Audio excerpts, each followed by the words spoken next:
Bonjour à tous, vous allez bien?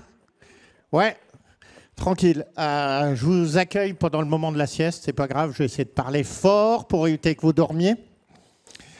On va passer une demi-heure ensemble. Il va y avoir deux parties, grosso modo. Je vais faire 10 minutes sur ce que j'ai fait et plutôt 20 minutes sur comment je l'ai fait, qui est plus intéressant, qui va permettre un peu de peut-être vous inspirer, à vous lancer vous aussi. Je suppose que vous êtes des entrepreneurs ou des aspirants entrepreneurs et c'est peut-être ça que j'aimerais vous inspirer par cette présentation. Donc d'abord, qui je suis? Alexandre. J'ai 51 ans, ce qui me définit, c'est geek depuis tout le temps. À l'époque, vraiment, des disquettes informatiques qui faisaient 720 kilos, vraiment pas beaucoup. Et il y avait une astuce qui permettait de passer à 1 méga 4. Qui c'est qui connaît cette astuce? Personne. Il fallait faire un trou à la perceuse dedans. Et on doublait la capacité, imaginez. J'ai eu beaucoup de facilité à l'école. J'ai fait une grande école, c'était pas très passionnant. Et très vite, après mes études, j'ai fait qu'un seul truc qui m'intéressait, le jeu vidéo. Et c'est de là que j'ai découvert cette belle ville de Lyon. Je ne suis pas originaire de Lyon, mais j'ai passé 5 ans pendant les années 2000, justement dans ce tissu tech ici, à Infogrames. Vous connaissez sûrement tous ce nom-là. Très belle école pour savoir comment coder et savoir comment ne pas manager. J'y ai appris à bien coder et j'ai vu toutes les erreurs qu'il ne faut pas faire en tant qu'employé. C'était très... Merci Bruno Bonnel, si tu nous entends. Je te dois ça à ça. Je te dois à toi ça. On s'est rencontrés depuis. Je ne l'ai jamais vu quand j'étais son employé. Je l'ai rencontré après. Après ça, j'ai déménagé dans les montagnes, à Chambéry. Et dans les montagnes, qu'est-ce qu'on fait là-bas? On se balade pour aller voir des sommets, parce que c'est joli. Et j'avais une petite passion personnelle qui s'appelait la photographie. La photographie, tu arrives en haut de la montagne, tu prends une belle photo. C'est super. Waouh, il y a le pic là, je ne sais pas comment il s'appelle. Là, c'est aussi très beau. Là aussi, c'est très beau. Et j'ai très vite eu cette frustration de comment on fait ce grand panorama. Et à l'époque, c'était la transition entre l'argentique et le numérique. Je me suis donc intéressé à toutes les technologies pour créer des panoramas. Ce qu'aujourd'hui, c'est dans votre smartphone. À l'époque, ça n'existait pas du tout. Et j'ai créé un premier outil en m'amusant. Je l'ai mis libre, mais close source sur le web. Et ça a eu un succès fulgurant. Donc, quand Infogrames m'a licencié, je me dis, je vais faire une boîte. Autour de ceci, il y a peut-être un business derrière. Et j'ai fait tout ce qu'il ne faut pas faire qu'on vous enseigne aujourd'hui. Pas de business model, une intuition, je crée mon produit, je le mets sur le web et j'essaie de le vendre. Et bien la bonne nouvelle, c'est que ça a très bien marché. La boîte s'appelait Color. À partir du jour 1 où on a mis ce produit en ligne, j'étais rentable. Parce que cette petite frustration de photographe amateur que j'avais moi quand je faisais ma petite montagne, il s'avère que c'est partagé par le monde entier. Et j'étais, voilà, ça c'était 2005 quand j'ai lancé le produit. 2015, on était 30 personnes, on faisait 3 millions de chiffres d'affaires, on était rentable, on était tranquille et on était très bien dans nos montagnes toujours. 2014, un événement dans la tech a changé un peu un univers qui s'appelait la VR. Ça ne s'appelait pas comme ça dans la VR. C'est Facebook qui rachète Oculus pour 2 milliards. Donc ces casques de réalité virtuelle, on en reparle aujourd'hui, avec le casque d'Apple entre autres, c'était devenu quelque chose. Et moi, j'étais à la tête d'une boîte qui faisait des contenus réels pour ces casques-là. Donc de la visite virtuelle pour les casques, pour du contenu 360 pour ces casques-là, passait par mes produits. Autopano pour l'assemblage, Autopano vidéo pour l'assemblage de vidéos, Panotour pour les visites virtuelles. Et là, la VR devenant quelque chose dans la tech, je me retrouve au milieu d'un maelstrom assez dingue où il y a tous les gros de la tech qui me tombent dessus. Qui me tombent dessus littéralement. On veut bosser avec toi, on veut te racheter, on fait ceci. Pas simple. Mais une époque intéressante. Et j'ai choisi de me laisser racheter par GoPro parce qu'on a été fan, mais surtout pour des vraies raisons d'alignement de valeurs entre leur boîte et la nôtre. Et ça, c'est quelque chose qui est hyper important. Si tu veux être bien marié, si les valeurs ne sont pas alignées, je parle dans le monde pro comme perso, c'est vraiment quelque chose qui est très important. Je me rappellerai toujours d'une présentation, ils sont venus à nos bureaux, ils ont exposé leurs 6 valeurs, nous on a exposé nos 4 valeurs, nos 4 étaient dans les 6 des leurs. Alors on s'est dit, il y a un bon truc. Deuxième truc, on a demandé, pourquoi nous? Qu'est-ce que vous voulez qu'on fasse pour vous? Vous allez créer la GoPro 360 qui va être vendue à des millions d'exemplaires. Ah, ça c'est intéressant. OK, comment vous voulez qu'on travaille? Vous devenez la business unit professionnelle et VR de GoPro. Ah, OK, ça devient vraiment intéressant. Et ensuite seulement on parle des choses un peu plus terre à terre, alignement sur la valorisation par exemple. J'ai vendu donc en 2015, je suis resté jusqu'en 2018. Ça a été une expérience de dingue sur ceci. Et pourtant, c'est une expérience qui a été très solitaire. Aujourd'hui, vous avez la chance d'être beaucoup, beaucoup mieux accompagné, ce qui n'est pas du tout à l'époque. Dans les Alpes, à Chambéry, trouve-moi une boîte tech en 2005. C'est un peu plus compliqué. En 2018, du coup, il y a ma deuxième vie qui a commencé, même si j'en avais encore d'autres avant. Je me suis posé la question, c'est quoi mon prochain pourquoi? Et mon pourquoi, c'est vraiment accompagner, être le mentor que j'ai jamais eu pour que chaque personne puisse avoir un destin aussi fabuleux que le mien. J'ai fait la voie royale avec l'exit qui va bien. Reproduire ceci, ça pourrait être cool, c'est vrai, mais c'est pas ça. J'ai plutôt envie de le vivre par vos yeux à vous, pour pouvoir faire aussi bien. Pour ça, j'ai créé 3 vecteurs qui permettent d'assurer ceci. Premier investissement que j'ai fait, j'ai créé un bâtiment de l'entrepreneuriat qui s'appelle le Hub des Alpes, qui est donc un bâtiment de 1500 m², où j'ai mes bureaux, où les gens peuvent venir, et c'était... Une personne est venue dans l'audience, est venue me voir à midi, je suis chambérienne, j'ai un projet, je peux venir te voir. Oui, c'est exactement pour ça que j'ai créé le Hub. Donc, on a un rendez-vous qui est prévu la semaine prochaine, qui va se planifier sous LinkedIn. Je vais passer 1 heure avec cette personne pour qu'elle me parle de sa start-up et de l'idée qu'il y a derrière. Le Hub des Alpes, c'est ça. Ce n'est pas un incubateur de start-up comme vous avez ici. C'est l'inverse. J'ai décidé de mettre dans le bâtiment les meilleurs experts qui te servent sur tous les services annexes de ton entreprise. Toi, tu dois t'occuper du market fit. Eux, ils vont s'occuper de tout le reste. Comment bien manager, comment faire un bon DAF, comment faire ta stratégie de communication. Le SEO, c'est chiant, ben voilà, il y en a d'autres qui vont le faire. Comment bien se parler, l'intelligence collective, intelligence de communication interpersonnelle, etc., etc. Que des sujets qui sont hyper importants, que personne ne traite, et pourtant, c'est eux les facteurs clés de succès dans les boîtes.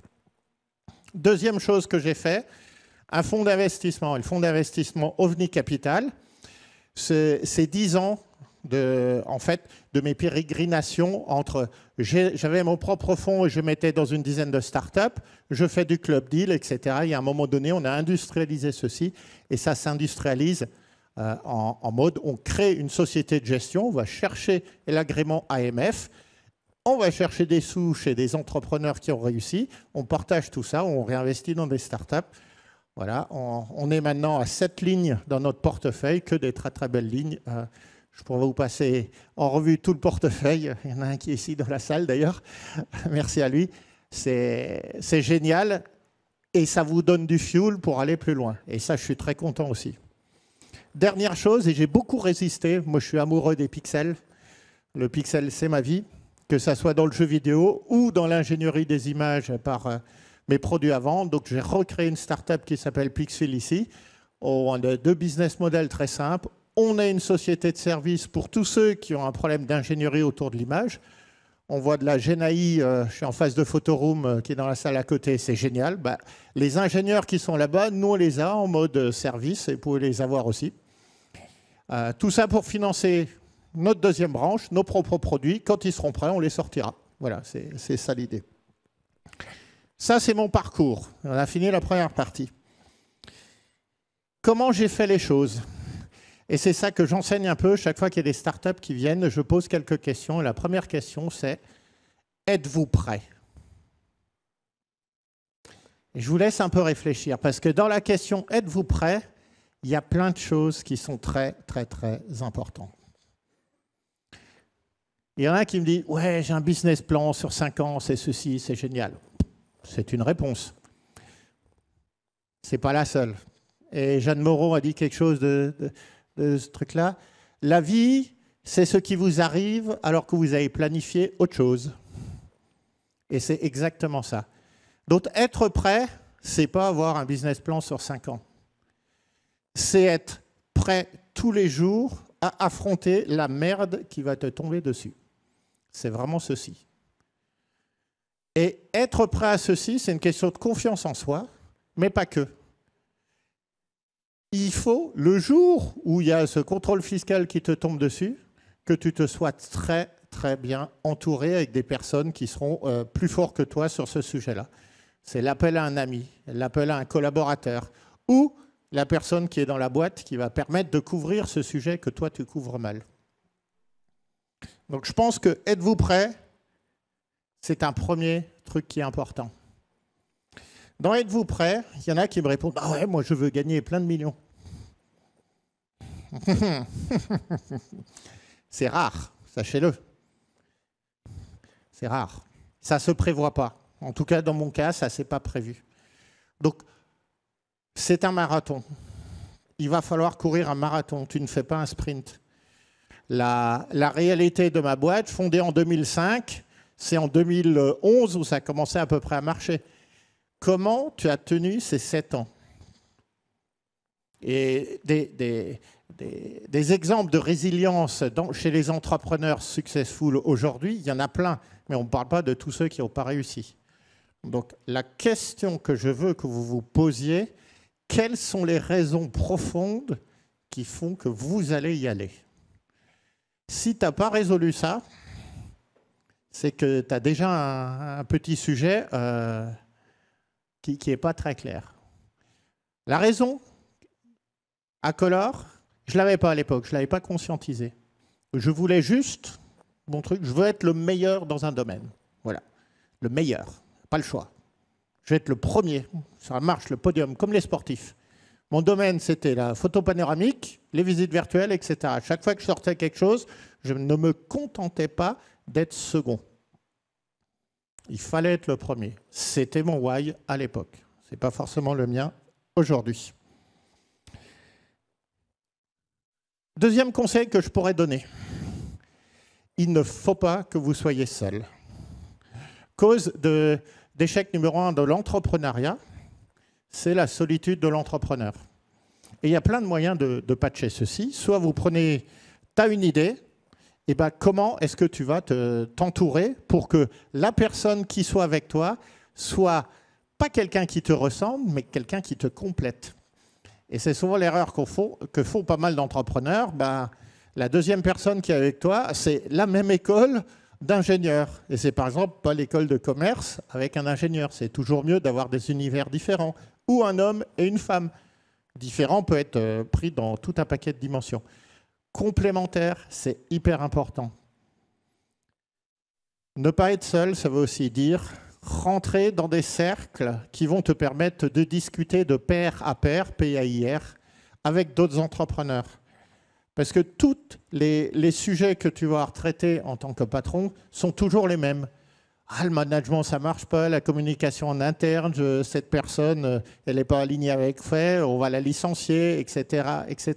C'est toujours, quel que soit le sujet que tu fais, c'est toujours les mêmes sujets qui se retrouvent dans ta tête, qu'on te fait remonter. Toi, quand tu es patron, c'est les problèmes des autres qu'ils n'ont pas réussi à résoudre, ils arrivent sur ton bureau. Et donc, je vous conseille vraiment d'être, que si vous n'avez pas commencé, que votre second soit complémentaire, second ou tiers, etc. Je ne présuppose pas que vous partiez à 2, mais au moins à 2. Troisième, l'excellence. Et l'excellence ne viendra que si vous êtes vraiment maniaque sur le produit, le produit, le produit, le produit, le produit. Et humilité et produit. Je voulais que la conférence soit nommée comme ceci parce que tes 5 premières années, c'est 5 années qui vont permettre de comprendre le marché. Et tous les retours des clients, si vous n'êtes pas un marché où vous vendez à des millions, d'exemplaires, c'est difficile de discuter avec tous vos détracteurs. Il faut absolument que vous soyez humble de ce côté-là et que vous discutez avec tous vos détracteurs. Mais pourquoi tu n'aimes pas? Qu'est-ce qui ne va pas? Pourquoi ce n'est pas aligné dans ton univers? C'est vraiment, vraiment très important. Il ne faut pas faire l'arrogance de dire « j'ai un produit super bien, c'est le plus rapide, etc. etc. » Il y a toujours un client qui va arriver et qui va te dire « ça ne marche pas dans tel cas ». Eh bien, sois humble à ceci et essaie de comprendre. Tu n'arriveras pas à l'excellence sur ton produit tant que tu n'auras pas creusé les 95% des cas qui vont passer par ton produit. Et bien, c'est ça qu'on a fait pendant 5 ans. Pendant 5 ans, on avait le seul service où les gens qui n'arrivaient pas à assembler des images pouvaient nous l'envoyer par un système de l'époque, ça s'appelait un FTP, hein, c'est comme un Dropbox. Et nous, on l'assemblait à sa place pour comprendre pourquoi ça ne marchait pas, son cas. Eh bien, tu n'as pas le choix. C'est avec ça que tu arriveras à récolter la donnée qui permettra que ton projet marchera sur l'intégralité des personnes qui composent en fait tes clients. C'est la phase d'apprentissage. Ensuite, quand ça commence à faire un peu d'argent, etc., tu pourras décider, OK, je ne satisfais pas ces clients-là, c'est OK, parce que je vais quand même satisfaire beaucoup d'autres. Mais tant que tu n'as pas découvert, c'est le client qui a raison. Dans la deuxième phase, c'est toi qui as raison. Humilité, c'est ce qui te fera la courbe d'excellence à ce moment-là. Quatrième point que je trouve très important après, c'est la team. Tu as un vrai rôle au départ qui est en général visionnaire, parce que c'est toi qui as eu l'idée, mais ton métier change très vite. Et moi, il est passé de visionnaire, je veux aller là-bas, je code, à j'ai l'intuition qu'il faut aller là-bas samedi, voici mon plan stratégique sur le prochain trimestre. C'est vous qui exécutez, qui me faites des propositions et comment exécuter par rapport à ce plan stratégique.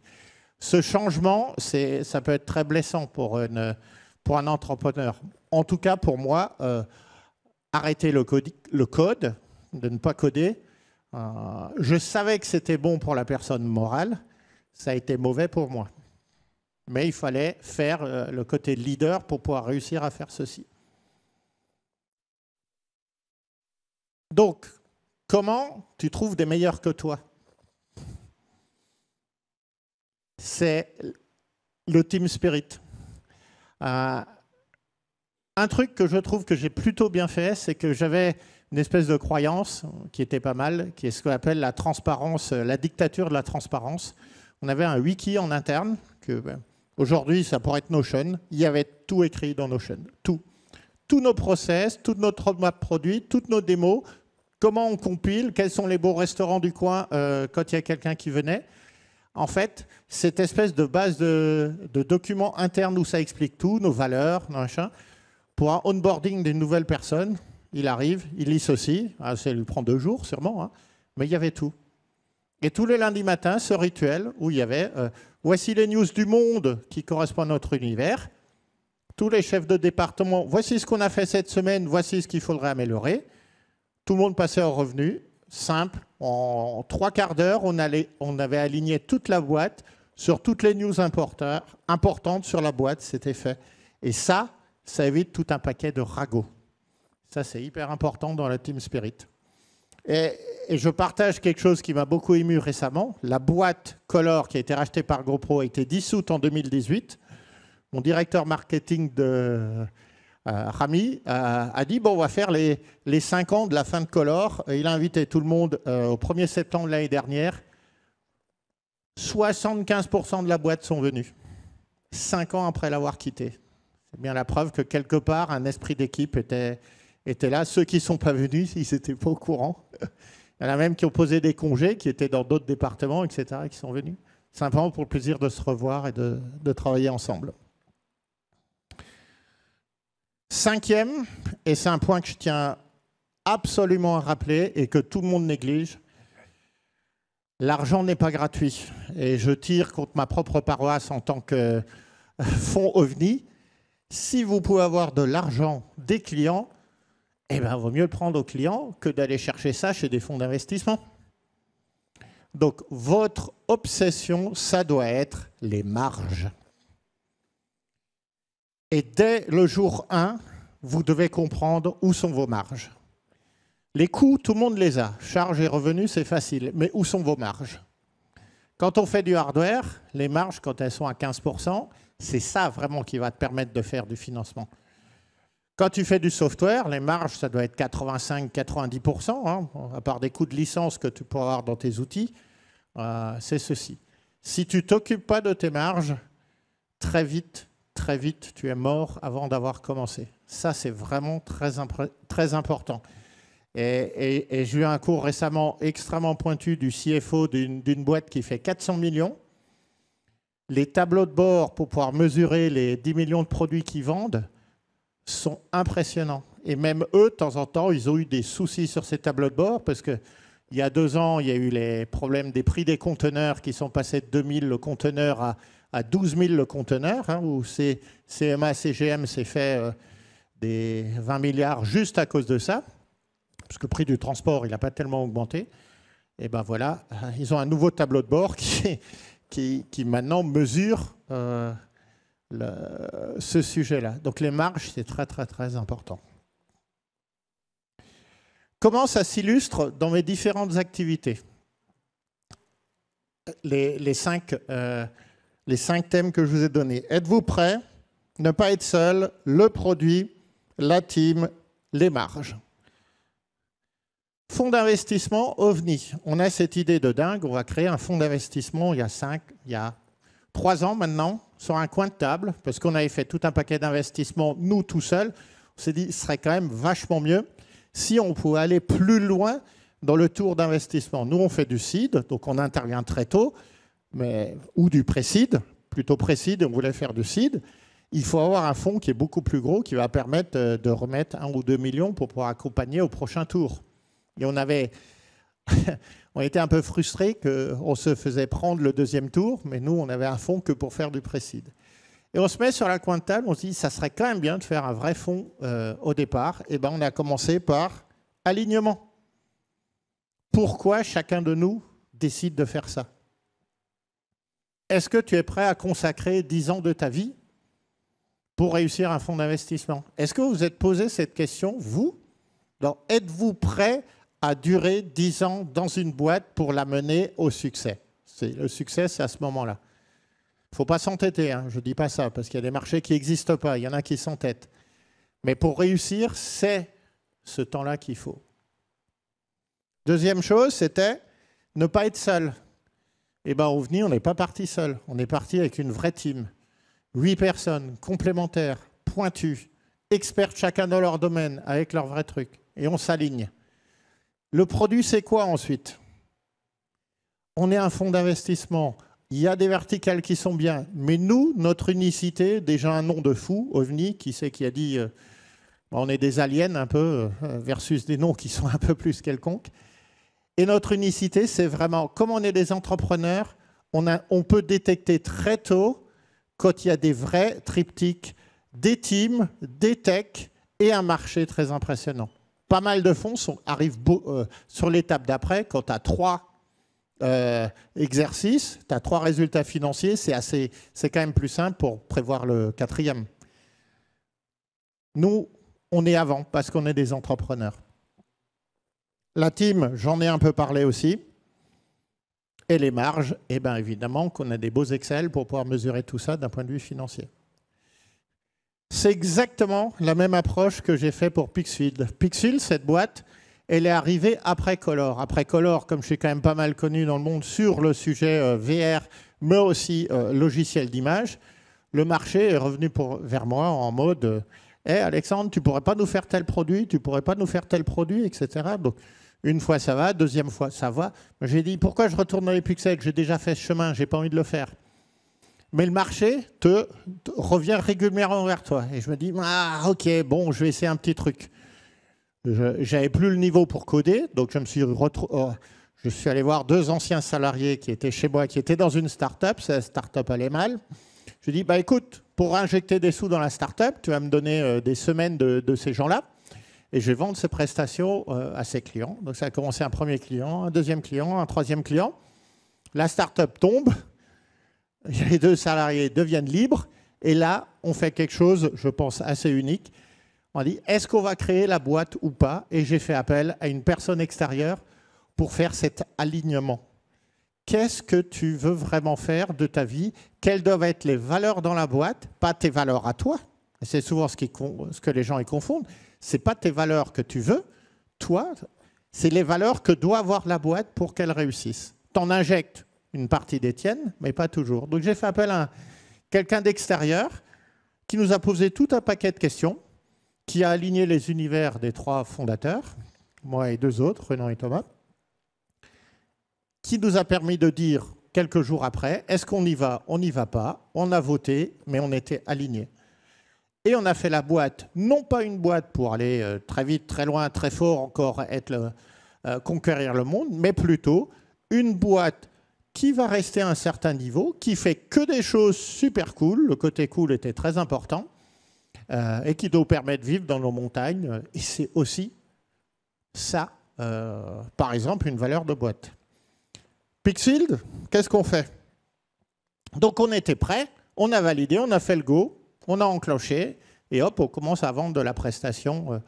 Nous, on vend de la prestation intellectuelle. Voilà, on parle beaucoup d'IA. Nous, notre IA, on en fait, mais c'est dans l'image. Nous, notre spécialité, c'est l'image.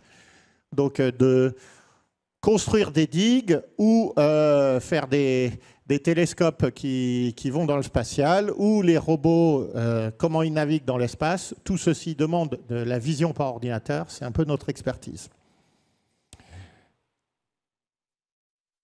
Notre produit, 70% du temps, c'est du service. On est rentable avec ça. C'est-à-dire qu'on a 30% de temps pour faire le produit qu'on veut. Et là, on est dans la phase discovery pour les PO. On a une belle tech, on a une application mobile et on est en train de tester le marché pour vérifier ce qu'elle fait. Une des ambitions, c'est réinventer un mode de photo dans le truc mobile. Est-ce que ça a marché ou pas? J'en sais rien encore et je resterai humble ici. Je vais laisser les gens découvrir ce que cette techno peut faire en ayant une petite expérience dans leur poche. Et peut-être que ça va marcher. Je ne suis pas expert là-dessus. Les marges, Pixfield, pareil.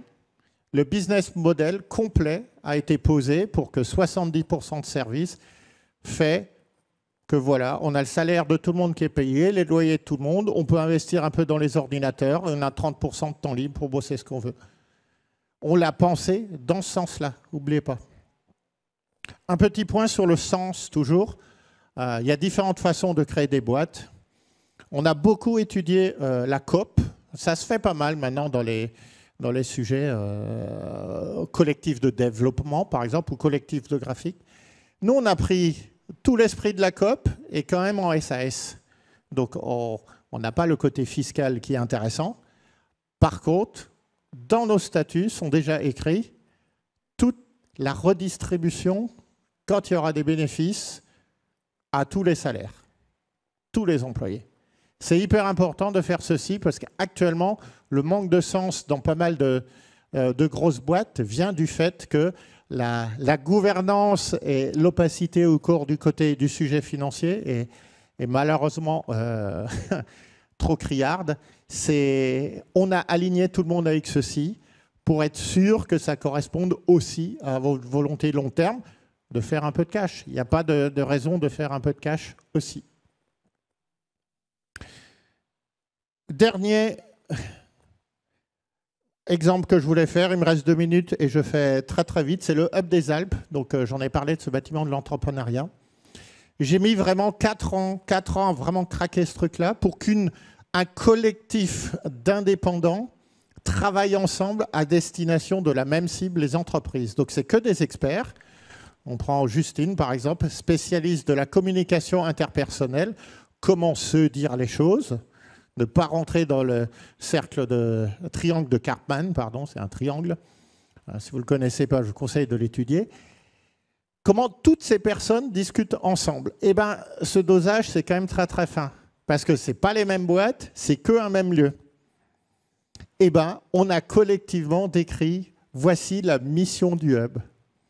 La mission du Hub est un collectif d'entrepreneurs experts qui partagent la volonté de grandir ensemble en partageant un lieu et des moments partagés de plaisir.